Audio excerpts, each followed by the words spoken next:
ko, pero iba ang pinakasalan mo! Pananagutan kita, pero kahit kailan, hindi kita pwedeng ibigin! Oo, aminin ko, mahal kita, nang dahil sa salapi mo! At nang dahil sa pag-ibig ko sa'yo, handa akong pumatay at mamatay! Katawan ko lang ang minahal mo, at hindi ang pagkatao ko!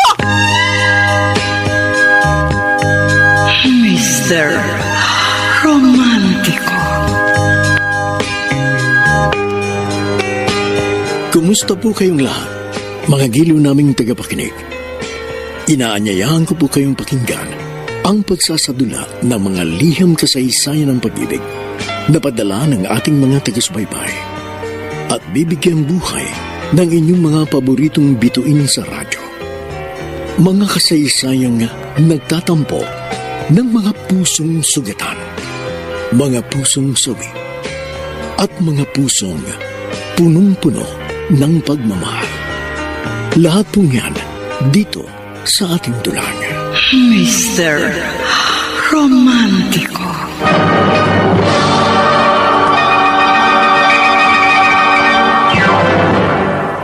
Ang pag-ibig ay sadyang ganyan.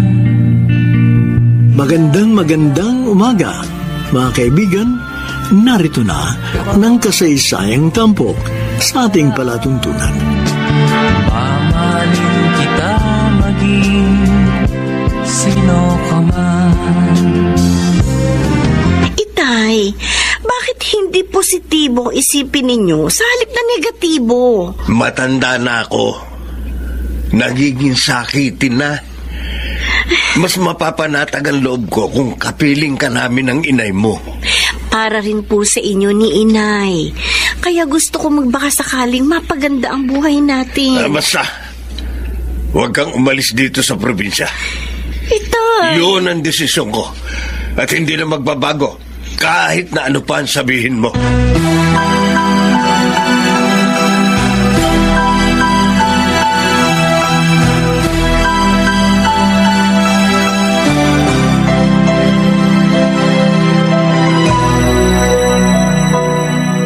Ana, masama ba pakiramdam mo, anak?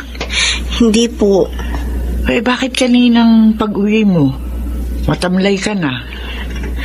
Sinunod ko po yung gusto ni Itay.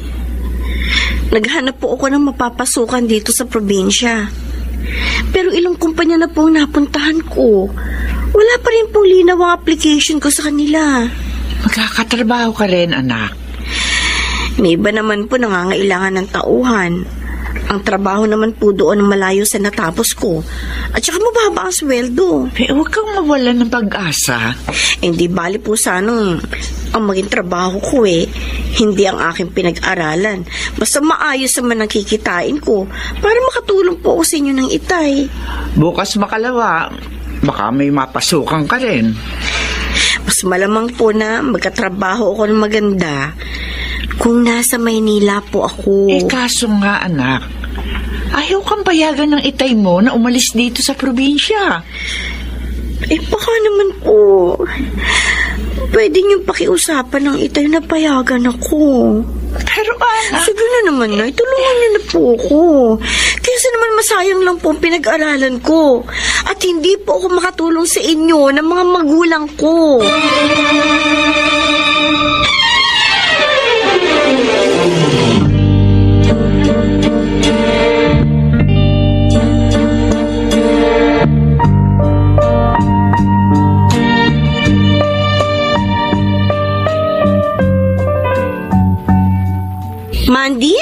Mandy Alejo?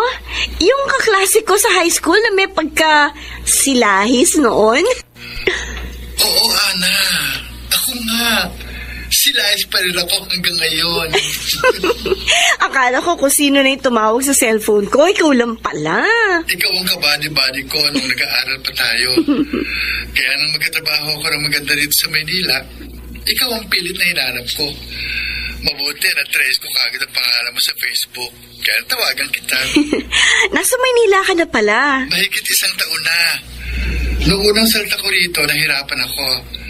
Pero nang magkaroon ako ng trabaho na maganda, naging maayos na ang buhay ko. Buti ka pa. Kaya nga tinawagan kita eh. Baka gusto mong lumuwas dito sa Maynila para magkasama tayo. Hindi ko lang gusto, Mandy. Gustong gusto ko. Kaya lang, matutulungan mo ba akong maipasok sa maayos na trabaho?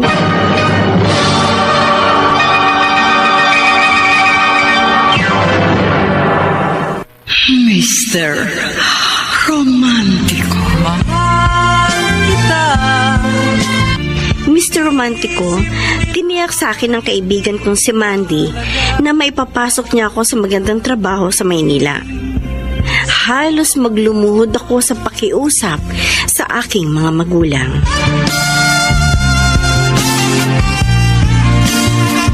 Ana, naiintindihan naman kita. Bihira po ang pagkakataong lumapit sa akin ni Nay. May tiwala naman ako sa kaibigan mo si Mandy. Dahil madalas siyang pupunta noon dito sa bahay. Tinutulungan kang gumawa ng homework. Alam ko mabait siya. Bago niya ako tinawagan, alam na daw niyang may mapapasukan ako sa Maynila. Wala sanang problema na sumama ka sa kanya.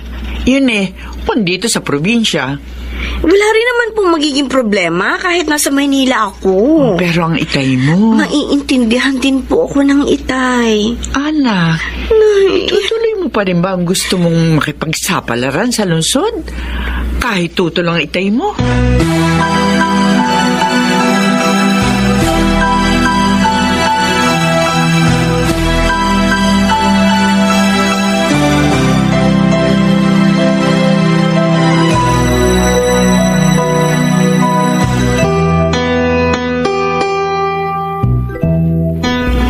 Ano, Ana? Kapag tumatawag ka sa nanay mo, ayaw kang kausapin ng tatay mo? Ayaw raw, Mandy. Masama kasi yung loob niya sa akin Dahil kahit tutol siya, nagpilit pa rin ako lumuwas dito sa Maynila. Kung hindi mo naman ginawa yun, baka mahirapan na akong maipasok ka rito sa tindahan ng kondo. Dahil malamang, iba na ang kuning tindera dito ng may-ari nito, kahit kaibigan ko siya. Dahil nagpaalam na nga yung dating tindera rito. Kaya nga nagpapasalamat ako sa iyo na naipasok mo ko dito. Dahil kahit hindi itong pinag-aralan ko, maayos naman ang sweldo ko. Kaya nga mawawala rin ang tampo sa iyo ng itay mo kapag natanggap mo na ang unang kita mo. At nakapagpadala ka na ng pera sa kanila ng nanay mo. Excuse me, pwedeng magtanong? Ay, saka na ulit tayo magkwentuhan ha. May customer ka. Okay, Mandy. Babalik na lang uli ako rito kapag libre ko. Bye. Bye. Sir? Ben ang name ko. Benjamin Lozano. Yes, may bibilin po kayo? Wala. Nag-window shopping lang ako rito sa tindahan. Akala ko may itatanong kayo Itatanong ko sana kung anong pangalan mo Ha? Maaari ko bang malaman ang name mo, miss? At maaari ba kitang makilala at maging kaibigan?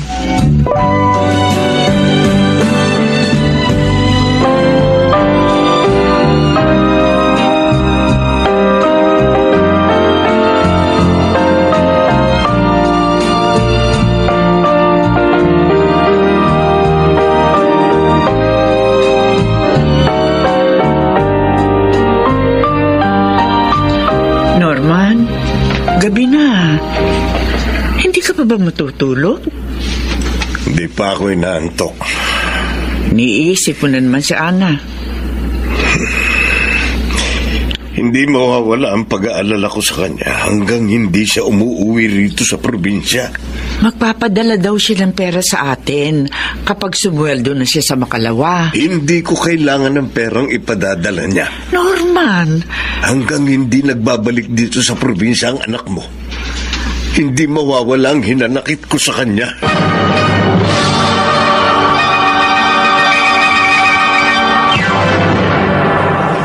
Mr. Romantiko. Kahit ipinaalam na sa akin ng inay ko, Mr. Romantiko, ang hinanakit ng aking ama, hindi ako nagbalik sa probinsya. Lalo't nahulog na ang loob ko kay Ben.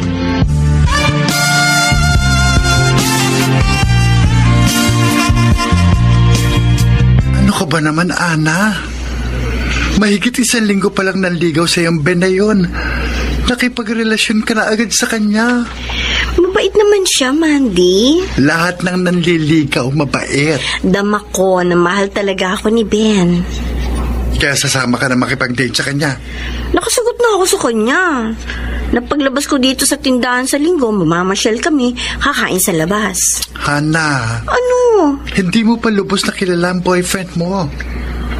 Huwag kang labis na pakatiwala sa kanya. At baka magsisi ka.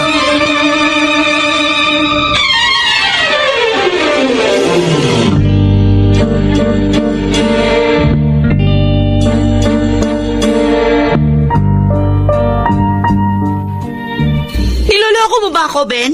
Hindi, Cora. Kaya kita tinawagan kasi sabi mo nag-overtime ka sa trabaho mo. Pero sabi naman nung kasama mo kanina ka pa daw lumabas sa opisina. Trabaho ang pinuntahan ko. Sideline ko. Nasaan ka? Saan na tayo mag-usap? Ben, hello? Kapitin ko ang kausap ko magbibigay sa akin ng sideline na trabaho. Teka lang! Ben! Hello? Ben!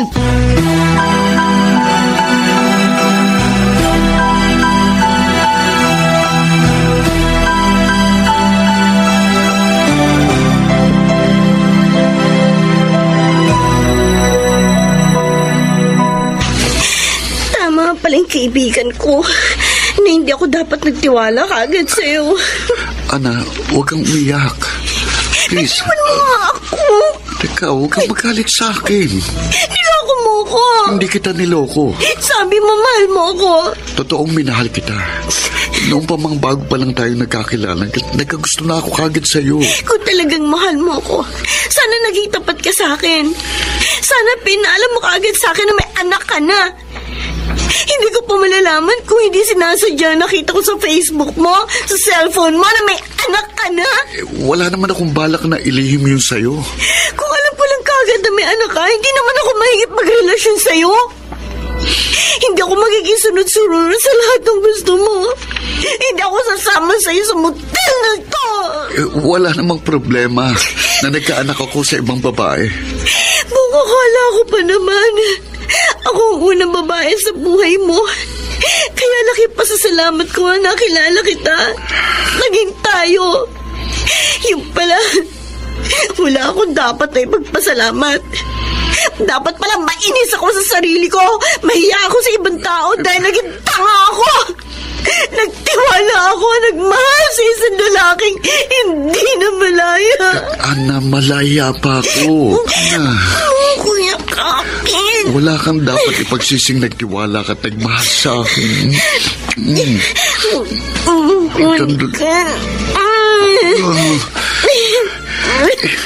Ikaw lang ang babae sa buhay ko. Nag-iisa ka sa puso ko. Paano ako magsusolo sa puso mo? Ngayong hindi lang ako ang babae nagkaroon ng kaugnayan sa'yo. Wala na yung ina ng naging anak ko. Patay na siya. Totoo ba yung sinasabi mo? Totoo. Kaya huwag ka nang umiyak. Huwag ka nang magalit sa akin. Huwag nating sayangin ang mga oras na magkasama tayo.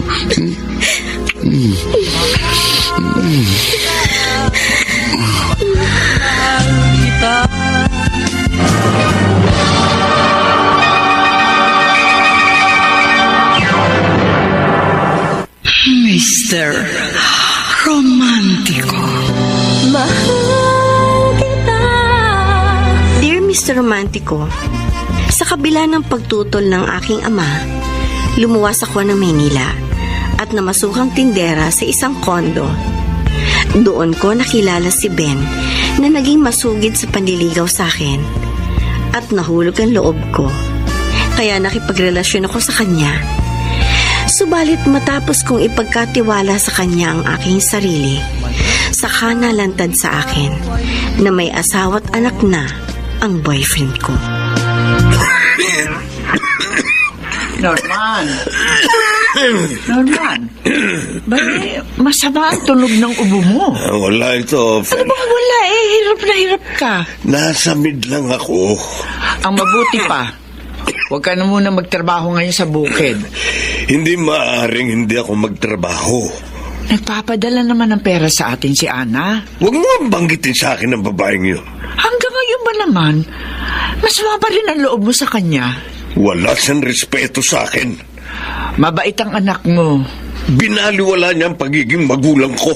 Gusto lang ng anak mo na makatulong sa atin. Pues gawin niya ang gusto niya. At bahala na siya sa buhay niya.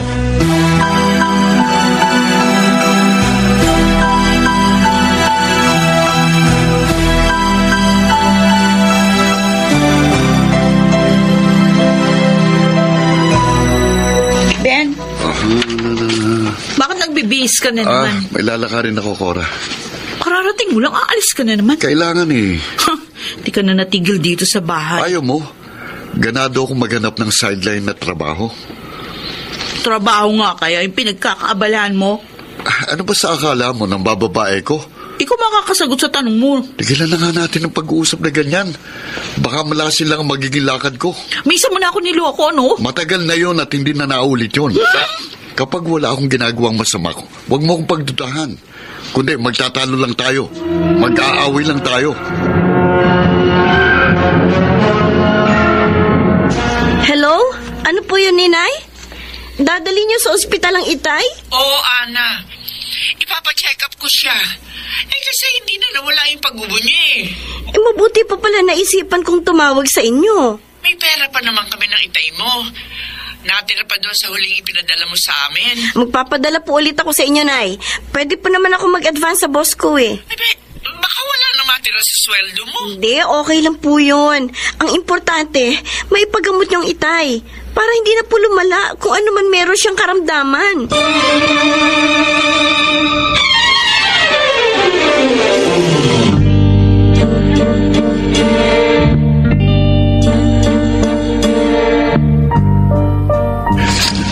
Well, malaki pala ang gastos sa pagpapacheck up dito sa ospital. Marami kasing kailangan gawing pagsusuri sa'yo, Norman eh. Para matukoy kung ano ba yung sakit mo. At saka dito sa private hospital, ang gusto ni Ana na ma-check up ka. Eh, kung ako masusunod, sa government hospital na lang ako magpapagamot. Norman naman. Ayokong umasa kay Ana. Maisip ko lang ang suwain na anak mong yon. Sumasama na ang loob ko.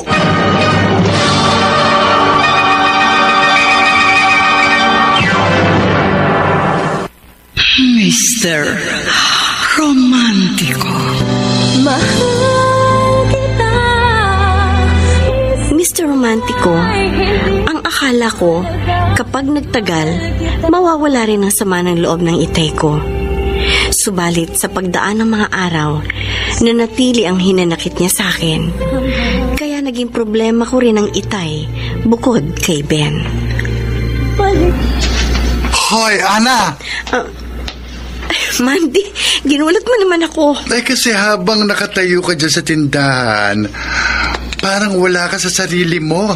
Hindi naman. Anong hindi? Nakalapit ako sa'yo nang hindi mo na mamalayan. Hindi, may iniisip lang ako. Kaya hindi kita napansin kaagad. Sino? Si Ben na naman. Okay, hindi na ako magkakaila sa'yo, Mandy. Matagal na tayong magkaibigan, kaya open book na sa yung buhay ko. Open book din naman sa yung buhay ko eh. Pero tama ako, hindi ba? Yung boyfriend mo ang gumugulo sa isip mo. Nasabi ko na sa'yo, nalaman ko may anak siya. Pero patay lang ina ng naging anak niya. Yun ang sabi niya. Hindi ka naniniwala kay Ben? Baka sinabi lang niyang patay na yung nanay ng anak niya para patuloy pa rin na maging kami. Kung ganyang nagdududa ka sa katapatan sa iyo ng boyfriend mo, magpapatuloy ka pa ba sa pakikipagrelasyon sa kanya?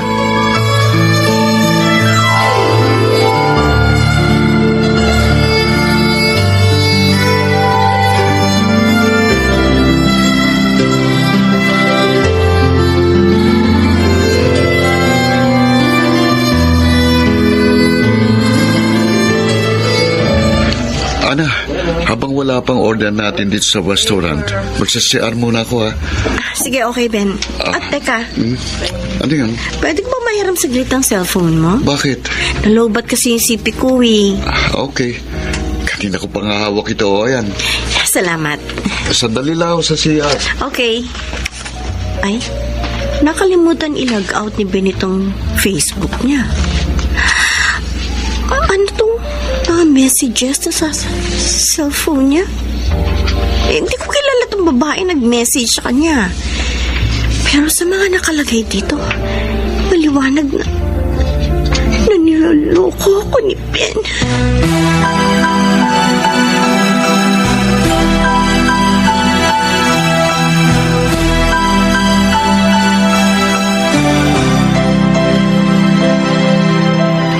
Hello?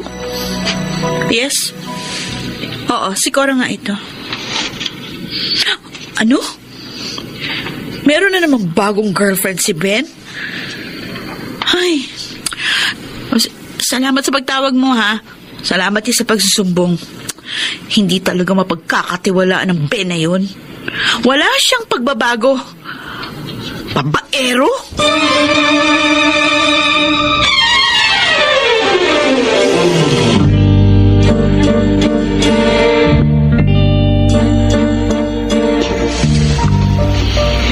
Mahal kita, Ben.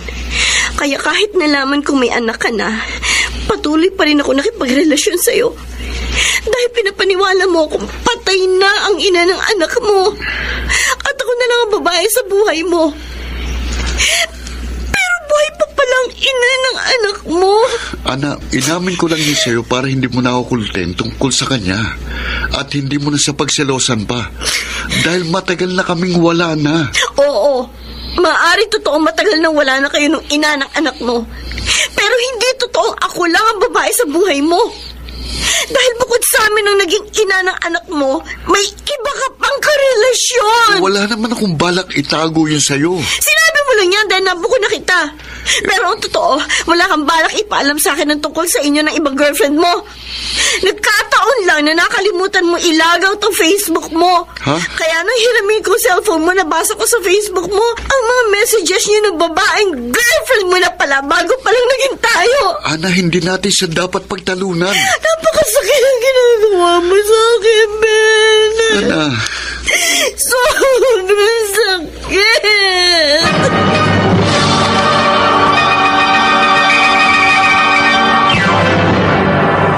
Mr.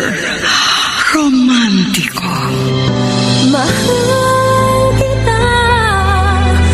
Hindi ako nakapagpigil, Mr. Romantiko. Inusig ko si Ben matapos kong mabistong buhay pa ang asawa niya. At bukod sa akin, meron pa siyang ibang girlfriend.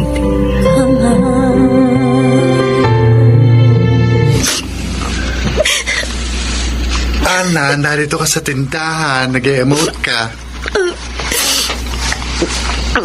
Mandy, hindi ko lang mapigil ang sarili ko.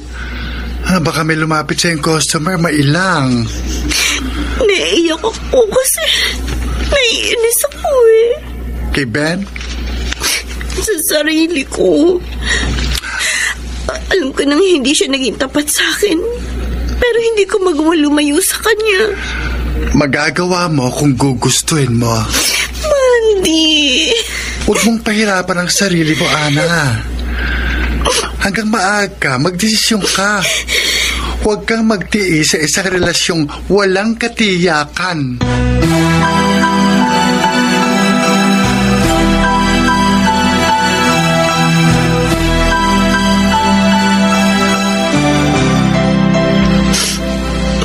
Ana, 5 buwan na tayo.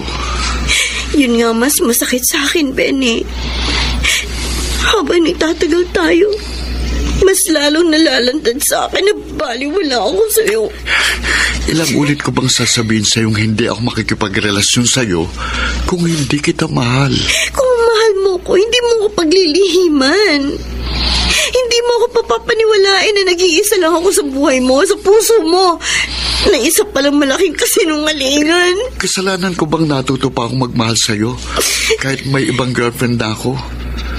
Ano magagawa ko, Ana? Hindi kita gustong paglihiman. Ayokong masaktan ka.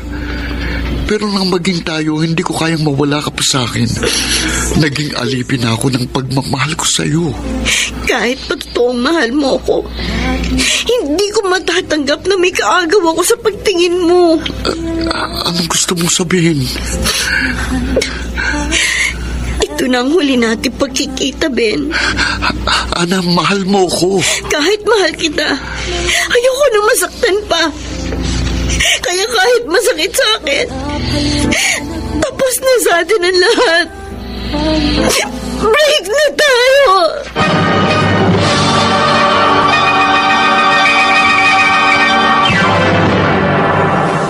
Mr. Romantico.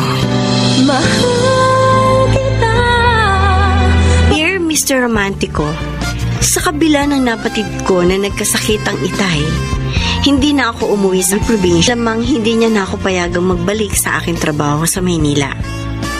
Si Ben naman ay nagpatuloy sa paglilihim sa akin. Subalit nalantad sa akin na bukod sa buhay pa ang kanyang asawa, ay may iba pa siyang karelasyon bukod sa akin. Kaya nakipag-break na ako sa kanya. Ana? Oh, kumusta ka na? Mabuti po, Nay. Maayos naman po ang trabaho ko. At okay lang po ako dito sa tinitirhan ko. Mabuti naman kung ganun. Ang Itay po. Dahil doon sa perang ipinadala mo sa amin, naipagamot ko na siya. Nakabili na ako ng kanyang gamot. Mabuti na po ang kalagayan ng Itay. Awa ng Diyos, hindi na siya ganong inuubo. Hindi na siya nahihirapan na gaya ng dati. Inay. Oh, anak, kailan ka ba uuwi rito sa atin? Kapag nakaluwag-luwag po ako ng oras, Inay. Nangungulila na kami ng Itay mo sa iyo. Namimiss ko na nga rin po kayo ng Itay. Sana naman, paminsan-minsan, magbakasyon ka rito sa atin ng ilang araw. Hayaan niyo po. Yan po ang pagsisikapan ko. Kapag ginawa mo yan, anak, malamang mawala na ang sama ng loob sa iyo ng ama mo.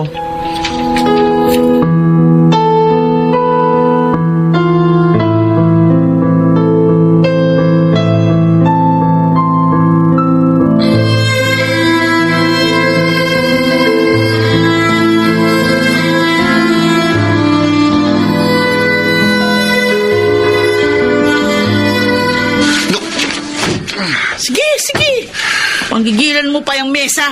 Sirain mo pa lahat ng gamit dito kung gusto mo. Kapag hindi ako nakapagtimpe, Cora, talagang mag-uuramentado ko. Uy, ikaw pa biganang magalit? Ikaw ngayon gumagawa ng katarantaduhan. Wala akong ginagawa ng kawalangyaan o katarantaduhan. Alam kong hindi magsisinungaling yung nagsumbong sa akin na nakita ka na may kasamang ibang babae, no? Hindi maiwasang magkaroon ako ng kasamang babae dahil kung sino-sino kinakausap ko para magkaroon ako ng sideline sa trabaho. Sinabi ko na sa'yo, Ben, ha? Sa lahat ng ayoko, yung niloloko ako! Sinabi ko na rin sa'yo na huwag mo akong pagbibintangan ng hindi ko ginagawa at mag-aaway tayo. Sige lang, malalaman ko din kung nagsasabi ka nga ng totoo. Cora! Kapag napatunayan ko na niloloko mo ako, tatakbusin ko ng lahat sa atin!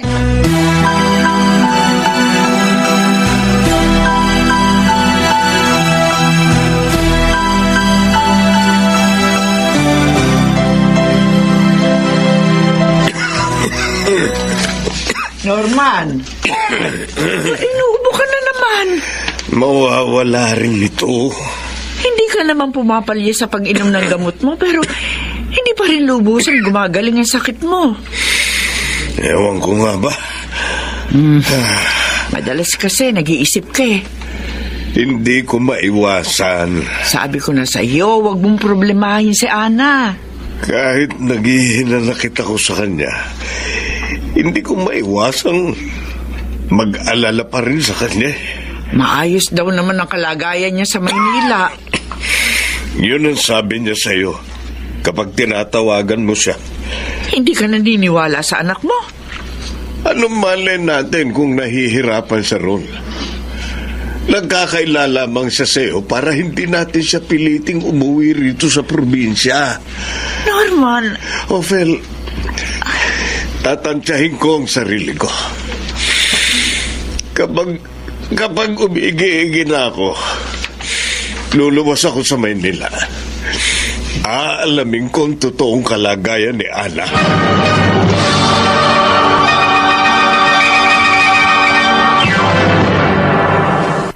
Mr. Romantiko. Mahal kita. Ana, salamat sinagot mo ang tawag ko. At pumayag ka sa pakiusap kung magkabalikan tayo. Hindi ko kayang patuloy na magalit at lumayo sa'yo, Ben. Hindi ka magsisising nakipagbalikan sa akin. Alam ko, mali na maging tayo pa rin dahil may girlfriend ka ng iba. Pero, bahala na. Paano? Anong paano? Ngayong tayo na uli, di gaya ng dati. Magiging madalas na naman ang ating paglabas. Kasi sa ilang araw nating hindi pagkikita, miss na kita. Lalo yung ginagawa ko sa'yo na ayaw mo pero gusto mo rin. Anong ayaw ko na gusto ko rin? Ano pa? Di yung ginagawa ko sa'yo, nagagapusin ko ang mga paa mo, saka kita kikilitiin. Yun ba? Akala ko pa naman kung ano na yung tinutukoy mo. Ano bang nasa isip mo?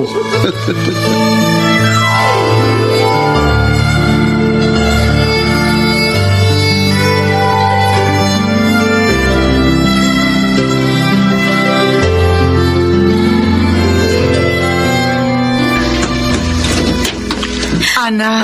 Inay! Mano po? Ay, kaawaan ka ng Diyos. Pasok ho kayo. Maupo ho kayo.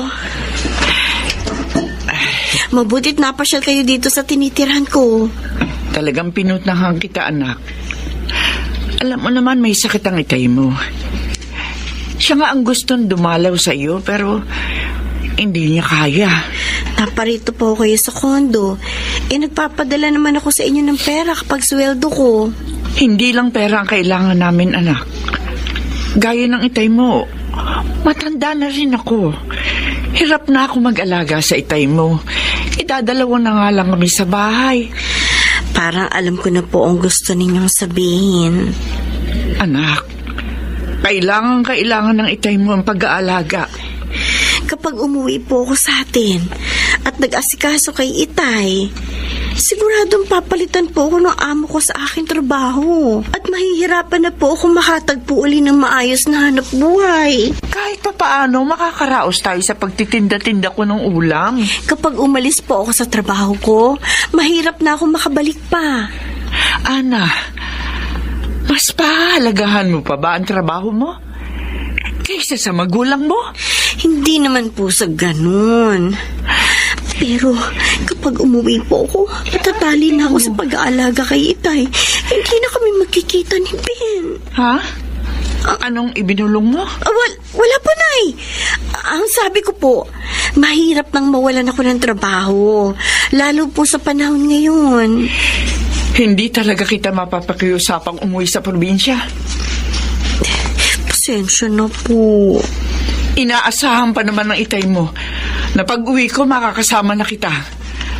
Dahil sabi ko sa kanya gagawin ko ang lahat para mapakiusapan kang umuwi sa atin. Sorry po talaga. Wala kang pagmamalasakit sa ama mo. Nay! Mas mahalaga pa sa'yo ang trabaho mo kaysa magulang mo, Ana. Makasarili ka.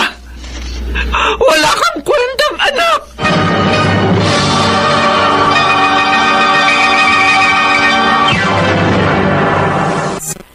Mr.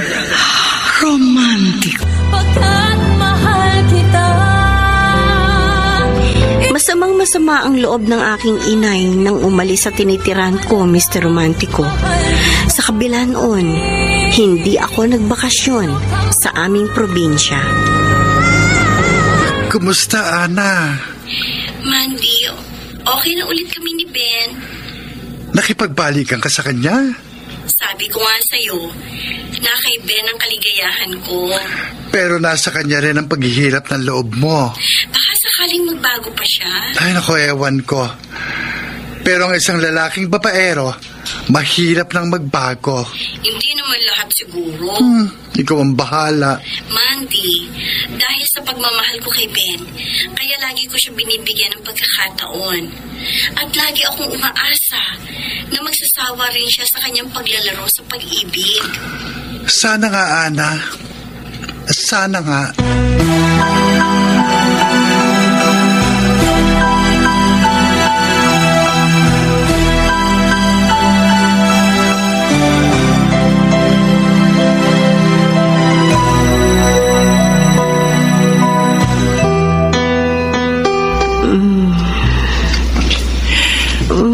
Bakit ngayon ka lang dumating, Ana?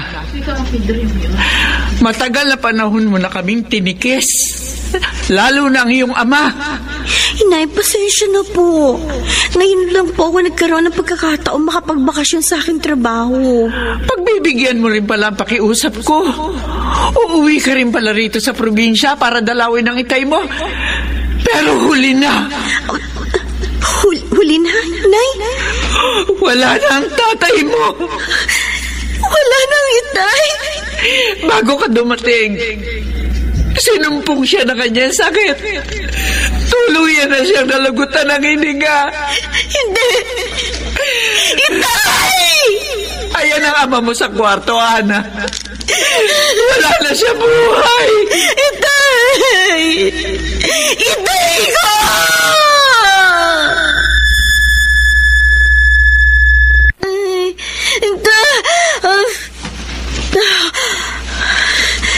Salamat. Panaginip lang pala ang lahat. Pero, bakit ako na naginip ng ganun? Ay, Diyos ko. Baka may masamang nangyari sa itay ko.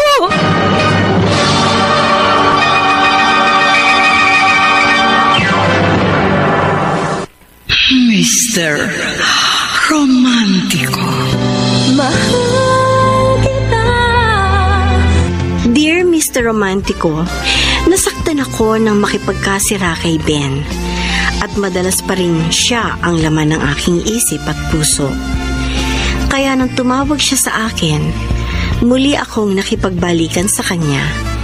Kasunod noon, dinalaw ako ng isang masamang panaginip na may masamang nangyari sa aking ama. Ikaw ay ibigin ko. Opel, sabi mo ba kay Ana na madalas sumasakit ang likod at dibdib ko? Ay, oo, Norman. Pinaalam ko rin sa anak mo na kahit nakainom ka na ng gamot, panay pa rin yung pag-ubo mo. Hindi ko kasi mapigil ang pag-ubo. Hindi na yata gagaling ang sakit ko. Ay, huwag ka mawala ng pag-asa. Gaya ng dati, teka. Hahagurin ko ang dibdib at likod mo. Habang nagtatagal, lalo ako nanghihina. Lalong lumalalang. Gagaling ka rin. Lalakas ka rin. Gagaling ako kung nandito si Ana. Bakit ba hanapin mo ang wala? Kailangan ko nang mag-aasikaso sa akin. Ano ka ba? Nandito naman ako Naawa ako sa iyo. Sabihin mo lang sa akin kung anong gusto mo. Gusto kong bumago ng higa. Ganun ba? Pero hindi ko kayang kumilos mag-isa. Aalalayan kita. Gaya ng dati. Oo, kumapit ka. Dahan-dahan. Ayan. Kumikirot ang dibdib at likod ko. Basta, sabihin mo lang kung anong pwesto ang gusto mo. Aalalayan kita. Hindi ko maintindihan ang katawan ko. Kahit maayos ang pwesto ko, nakakaramdam ako ng kirot. Kaya gusto ko ng pabago-bagong posisyon. Maya't maya gusto kong maupo o mahiga, pero pag ikaw ang nag-aasikaso sa akin, nakikita kong nahihirapan ka rin. Ano ka ba?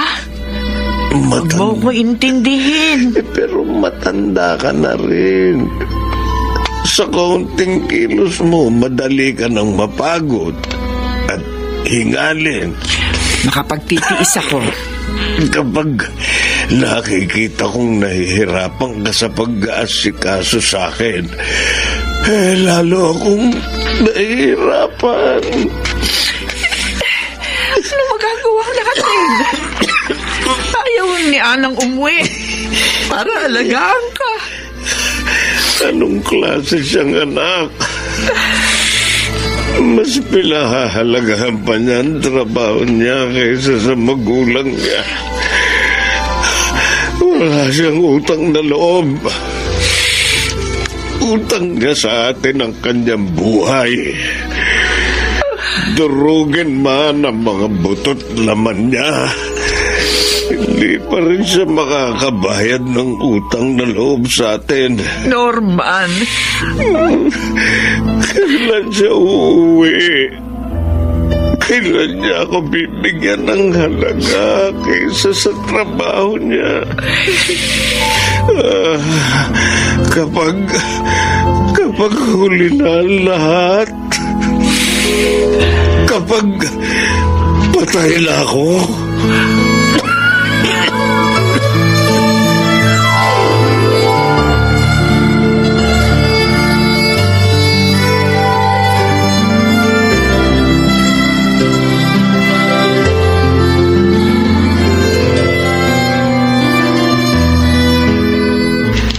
Ana, may problema ba dito sa tindahan?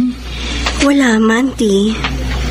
Huwag mo sabihing bago lang kayo nagkakabalikan ni Ben na may problema ka na naman sa kanya. Hindi. Okay na kami ni Ben. Tiniyak niya sa akin na wala nang ibang babae sa buhay niya, kundi ako na lang. O anong dahilan ng kalungkutan mo?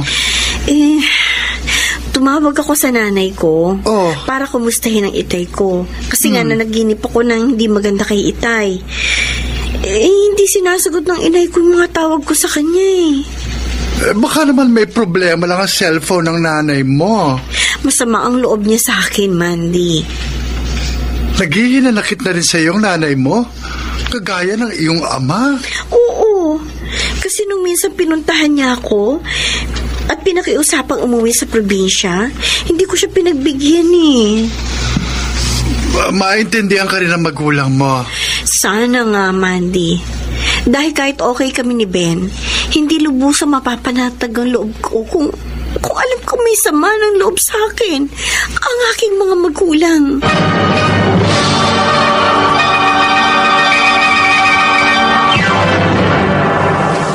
Mr. Romantiko. Mahal kita. Mr. Romantiko, upang mapanatag ang loob ko, umasa na lang ako na isang araw, mawawala rin ang hinanakit sa akin ng mga magulang ko. Subalit, nagdaan ng mahigit na isang linggo. Ayaw pa rin sagutin ni inay ang mga tawag ko sa kanya.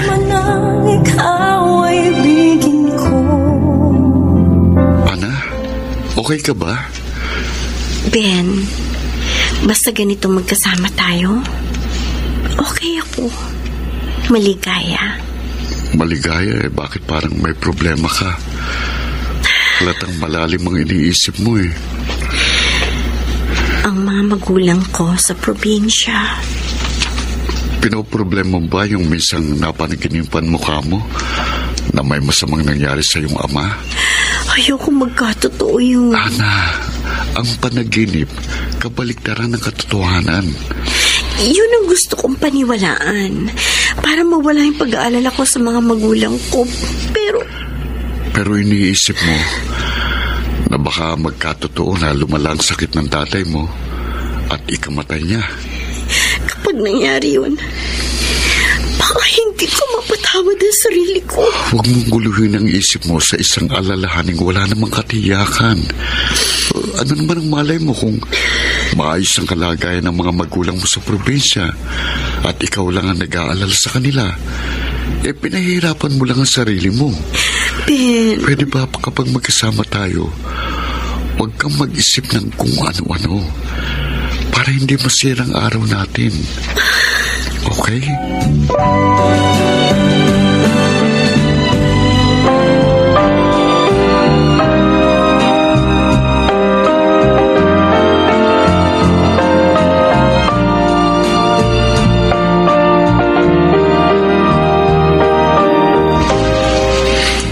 Mandy, malamang hanggang ngayon, nagdaramdam pa rin sa akin ang inay at itay ko.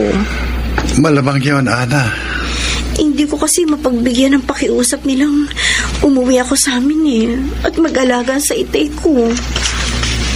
Maiintindihan pa sana kita kung ang trabaho mong talagang dahilan kaya hindi ka makauwi sa inyo para mag-alaga sa mga magulang mo. Pero alam kong jowa mo ang dahilan kaya ayaw mong umuwi sa inyo. Ayaw mong magkalayo kayo ni Ben. Anong gagawin ko? Alam kong kapag hindi na kami nagkita ni Ben, malamang na lalo siya mabuyo sa pagkikipagrelasyon sa iba. At makalimutan niya na ako. Mas pahalagahan mo ang jowa mo kaysa sa magulang mo. Tapos ngayon, iiyak-iyak ka. Ayoko mawala sa akin si Ben. Ipaglalaban ko siya. Kaya hinirap ko yung cellphone niya. Para ano? Para malaman kung FB account ng ibang girlfriend niya. At para maipost ko sa FB ko yung mga litrato namin. Pagkatapos, i-add ko sa mga friends ko ibang karelasyon ni Ben.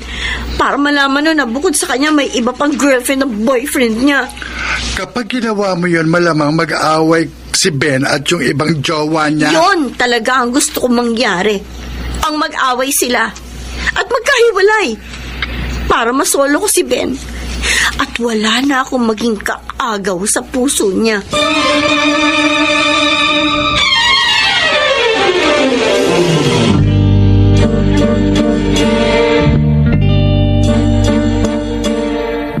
Walang iya ka!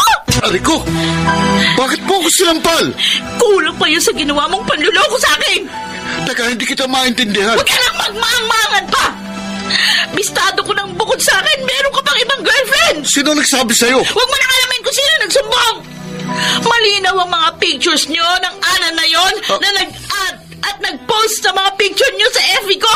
Mag-shoota kayo! Si Ana? Oo! Ana ang pangalan ng ibang shota mo! Para bang pinagmamalaki sa akin yung mga retrato nyo na magkasama kayo? Walang niyo ka! Walang niyo! Cora, tama na! Tama na! Ayusin ko ang problemang ito! Wala ka na ayusin! Ha? Tapos na sa atin ang lahat!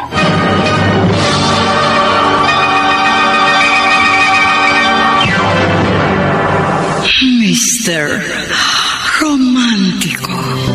Mahal kita.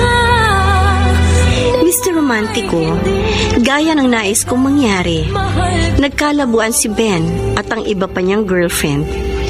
Yun din ang inasahan ng kaibigan kong si Mandy.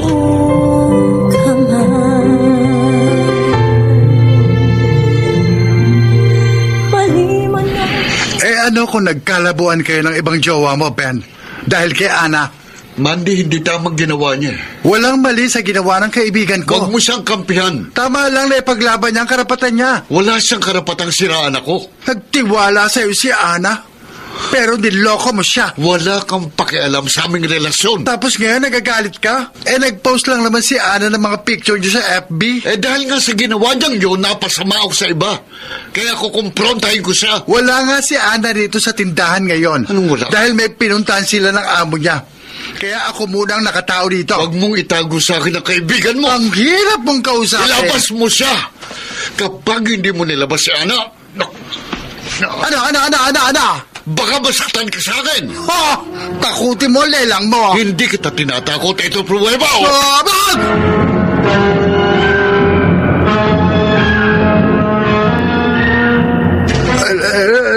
Teka lang, hayaan mo malagyan ko ng gamot yung black eye mo. Walang yung Ben na yun. Kung hindi siya nakaalis agad sa tindahan matapos na akong sapakin, ipapupulis ko siya. Kakahiya naman sa'yo. Pati tuloy ikaw nadamay sa problema namin ni Ben. Kung tutusin, wala kang poproblemahin, Ana. Kasi nakipag-break ka na sa babaerong jowa mo. Bakit kasi nakipagbalikan ka pa sa kanya? Yaan mo, kukumprontahin ko siya sa pananakit niya sa'yo. Ang dapat mong gawin, makipag-break ka uli sa kanya. At huwag ka na makikipagbalikan sa kanya kahit kailan.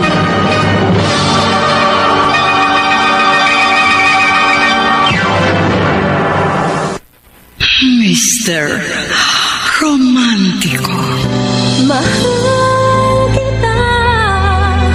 Dear Mr. Romántico, ipinagdasal ko na lamang na hindi magkatotoo ang panaginip ko na may masamang nangyari sa aking ama. At sana'y mawala na ang hinanakit sa akin ng aking mga magulang. Kay Ben natuon ang aking panahon at atensyon. Dahil nagalit siya sa akin at sinaktan niya ang kaibigan kong si Mandy.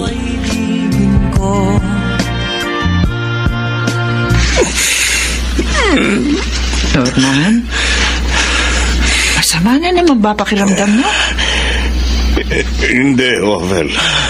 Bakit ka napaiyak? Wala. Iniisip mo na naman si Ana.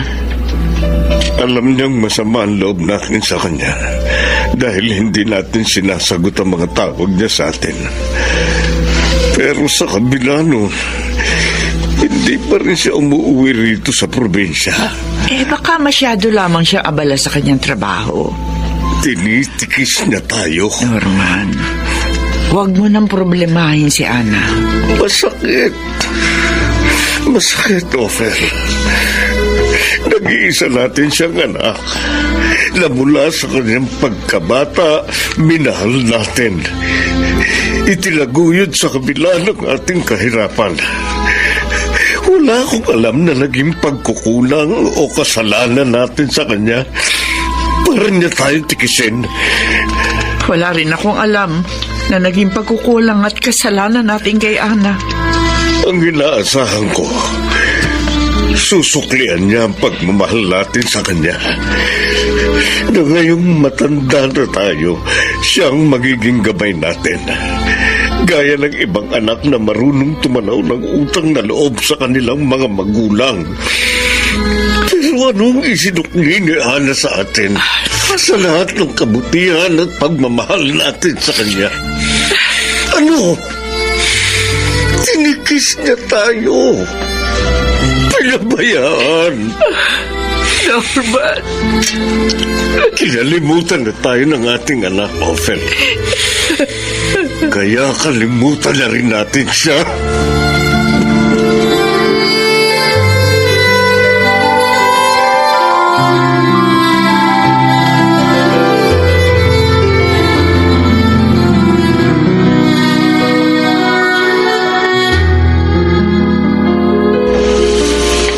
Ben, kanina pang pagdating mo, wala ka ng kibo. Alam mo ang dahilan, Ana? Wala akong alam. Nakipag-break sa akin ng ibang girlfriend ko dahil sa ginawa mo. Nakipag-break sa yung ibang girlfriend mo? Yun ang gusto mong mangyari, hindi ba? Inaasahan mong magagalit sa akin si Cora at makikipag-break sa akin. Kaya inad mo siya sa friends mo sa Facebook at nag-post ka sa FB mo ng mga pictures natin. Ipinaglaban ko lang ang karapatan ko. Wala kang karapatang sirain ang relasyon namin ni Cora. Bakit wala? Ha? Alam mong una kami nagkarelasyon bago maging tayo. At dahil ba huli ako dumating sa buhay mo, ipapaubayan na lang kita sa kanya? Hindi! Hindi mo naman, bros. Nana, kapag hindi ako nakapagtimpit, talagang... Ano? Sasaktan mo ko? Ha? Sige! Saktan mo ako! Saktan mo ako hanggat gusto mo! Ano? Dahil na ginawa mo kay Mandy, sige, suntukin mo ako! Ano pang hinihintay mo? Sige! Kahit narito tayo sa tinitiran ko, saktan mo ako kung gusto mo! Patayin mo na ako! Para matapos ang paghihirap ng loob ko dahil sa'yo! Patayin mo na ako! Kung inaakala mong tapos na sa amin ni Cora ang lahat, dahil sa ginawa mo, nagkakamali ka. Hindi ako pumayag sa gusto niyang mag-break na kami. Kahit anong gawin mo, hindi mo kayang sirain ang relasyon namin. Hindi! Walang iya ka! Huwag mo akong murahin! Dahil sa'yo! Dahil sa pagpapalag ako sa relasyon natin, naging sunod-sunuran ako sa lahat ng gusto mo! Sagdulang mapabayaan ko ang mga magulang ko! Pagkatapos, ito pa ang isusukli mo sa lahat ng pagmamalasakit at pagmamahal ko sa'yo! Ito pa! Ang ipamukha sa akin na mas mahalaga sa'yo ang babaeng yun kaysa sa akin! Sawang-sawa na ako sa masamang ugali mo at sa mga sama na loob na binibigay mo sa akin! Wala kang karapatang sumbatan ako! Nagsisisi ako nakipagrelasyon ako sa'yo! Lalo ako! Break na tayo! Break kung break!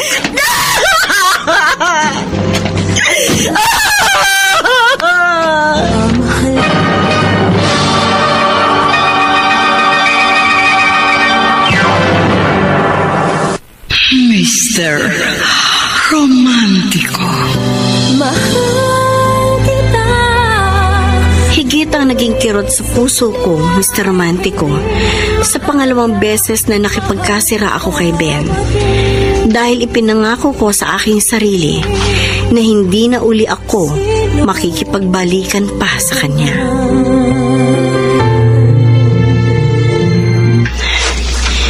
Balik din naman ako sa pagtatanim dito sa aming gulayan. Ana? Huh? Salamat. Hindi ako nahirapan sa paghanap sa iyo rito sa inyong probinsya. Hinanap mo ko? Oo. Dahil nang mag-break tayo at matagal na hindi tayo nagkita, saka ako napatunayan kung gaano kakahalaga sa akin. Ben. Ana, pakiusap. Bigyan mo ko ng isa pang pagkakataon at ipinapangako ko sa iyo, makipagbalikan ka lang sa akin. Hindi na uli kita paluluhain. Hindi na.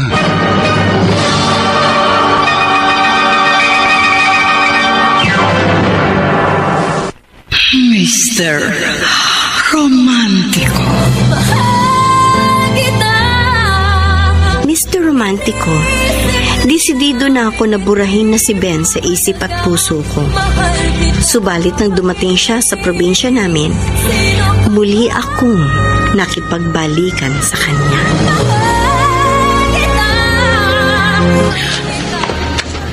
Ben? Cora? Cora? Nagbalik ka? Oo. Hindi ko pala kayang mawala ka ng tuluyan sa buhay ko. Nakipag-break ka na sa akin. Hindi na mauulit yun. Kahit dalawa ba kami sa buhay mo, okay lang yun sa akin. Tanggap mo yun? Oo. Kahit napagtawanan pa ako ng buong mundo. Ang importante, hindi ka tuluyang nawala sa buhay ko.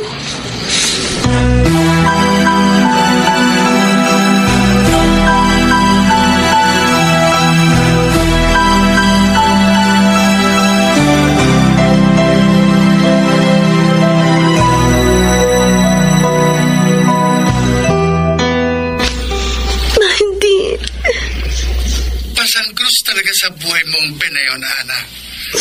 Nakipagbalikan ka na nga sa kanya sa ikalawang pagkakataon. Sumira na naman siya sa pangako niya sa iyo. Kaya nga kita tinawagan. Kahit nagkaayos na kami ni Ben, nalaman ko nakipagbalikan na naman siya sa dati niyang girlfriend na si Cora. Wala na talaga siyang pagbabago. Napakaraming sama na ng loob ang dinanas ko kay Ben. Kaya nga dapat matuto ka na.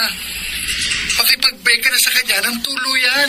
Ewan ko kung magagawa ko yan. Kailangan gawin mo para sa kabutihan mo. Para matapos na ang problema mo kay Ben. Mandy. Ang pag-ibig ay sadyang ganyan. Sinunod ko si Mandy. Sa pangatlong pagkakataon, nakipagkasira ako kay Ben. Ang hindi ko maintindihan, kahit wala na kami, kahit marami siyang nagawang mga pagkukulang at pagkakamali sa akin, namimiss ko pa rin siya. Mahal na mahal kita, Ben. Maging sino ka man.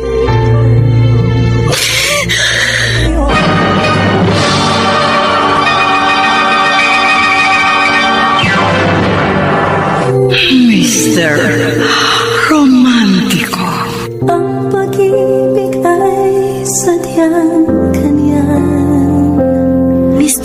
Romantiko, sa ngayon, wala na kaming communication ni Ben.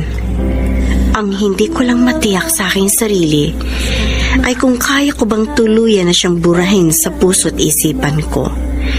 Kahit na alam kong hindi lang ako ang naging babae niya. Mahal ko pa rin si Ben. Mahal na mahal. Salamat sa pagbibigay daan mo sa akin liham, Mr. Romantiko. Nagpapasalamat, Ana. Mga kaibigan, napakinggan po ninyo ang ating dula na ginampanan ng mga sumusunod. Chiquit Amor, Phil Cruz, Lionel Benjamin, Susan Robles, at si Bobby Cruz, soundman Jerry Mucha, sa musika ni Boboy Salonga, technician Eric Lucero at Bong Muyar. Ang kasaysayang inyong napakinggan ay mula sa panulat ni Orly Aquino, sa direksyon ni Rosana Villegas. Mga giliw naming tagisbaybay, huwag kaliligtaang abangan ang bawat kabanata ng magagandang kasaysayang tampok sa ating palatuntunan. Hanggang sa muli, ako po ang inyong Mr. Romantiko.